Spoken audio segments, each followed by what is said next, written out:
August ৭ সেকেন্ডের জন্য বন্ধ হয়ে যাচ্ছে পৃথিবীর মাধ্যাকর্ষণ শক্তি।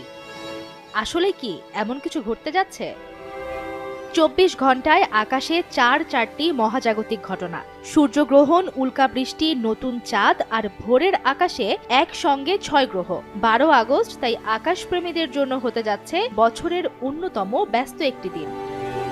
আগামীকালের সবচেয়ে বড় ঘটনা পূর্ণ সূর্যগ্রহণ। নাসার তথ্য অনুযায়ী এই গ্রহণের পূর্ণতার পথ অতিক্রম করবে গ্রিনল্যান্ড, আইসল্যান্ড, উত্তর রাশিয়া, আটলান্টিক মহাসাগর, উত্তর স্পেন এবং পর্তুগালের একটি ছোট অংশ। পূর্ণতার সময় চাঁদ পুরো সূর্যকে ঢেকে ফেলবে। তখন দিনের আলো অনেকটা কমে গিয়ে আকাশ অন্ধকার হয়ে আসবে। আর সবচেয়ে আকর্ষণীয় দৃশ্য, চাঁদের কালো চাকতির চারপাশে দেখা যেতে পারে সূর্যের বাইরের বায়ুমণ্ডল, অর্থাৎ সোলার করোনা।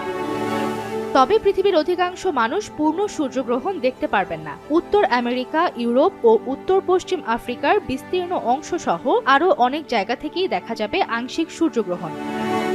সেদিন রাতেই সর্বোচ্চ পর্যায়ে পৌঁছাবে বছরের অন্যতম জনপ্রিয় পারসিড উল্কাবৃষ্টি। নাসা বলছে পারসিড হলো বছরের সবচেয়ে ভালো উল্কাবৃষ্টিগুলোর একটি। এই উল্কাগুলো আসলে নক্ষত্র নয়, এগুলো মূলত ধূমকেতু সুইফট টাটলের রেখে যাওয়া ধূলিকণা ও ক্ষুদ্রকণার অংশ।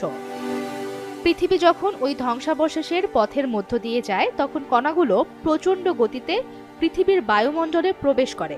ঘর্ষণের ফলে সেগুলো উত্তপ্ত হয়ে জ্বলে ওঠে, আর পৃথিবী থেকে আমরা দেখতে পাই আকাশ জুড়ে দ্রুত ছুটে যাওয়া আলোর রেখা, যাকে সাধারণভাবে বলা হয় খসে পড়া তারা। ইএসএ এর তথ্য অনুযায়ী পরিষ্কার আকাশ থাকলে ১২ আগস্টের পিকে প্রতি ঘন্টায় ৮০ থেকে ১০০টি পর্যন্ত উল্কা দেখা যেতে পারে। তবে এটি আদর্শ পরিস্থিতির হিসাব। বাস্তবে কতগুলো দেখা যাবে তার নির্ভর করবে আকাশ কতটা পরিষ্কার, আলোক দূষণ কতটা এবং পর্যবেক্ষণের জায়গার উপর। এদিনই আবার থাকবে নিউ মুন, অর্থাৎ চাঁদের আলোকিত অংশ পৃথিবীর দিকে কার্যত দৃশ্যমান থাকবে না। ফলে রাতের আকাশে চাঁদের আলো অনেক কম থাকবে, আর সেটি পারসিডস দেখার জন্য তৈরি করবে অপেক্ষাকৃত অন্ধকার আকাশ। এরপর ভোরের আকাশে অপেক্ষা করছে আরেকটি দৃশ্য। একসঙ্গে দেখা যাবে ৬টি গ্রহ, বৃহস্পতি, বুধ, মঙ্গল, ইউরেনাস, শনি এবং নেপচুন।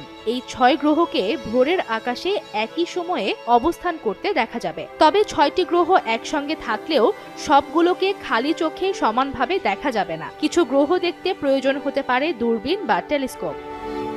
আর এই মহাজাগতিক ঘটনাগুলো ঘিরে সামাজিক যোগাযোগ মাধ্যমে ছড়িয়েছে একটি দাবি, ১২ আগস্ট নাকি পৃথিবীতে ৭ সেকেন্ডের জন্য বন্ধ হয়ে যাবে মাধ্যাকর্ষণ। এই দাবির কোনো বৈজ্ঞানিক ভিত্তি নেই। সূর্যগ্রহণের সময় চাঁদ সূর্যের আলো আংশিক বা পুরোপুরি আড়াল করে। এটি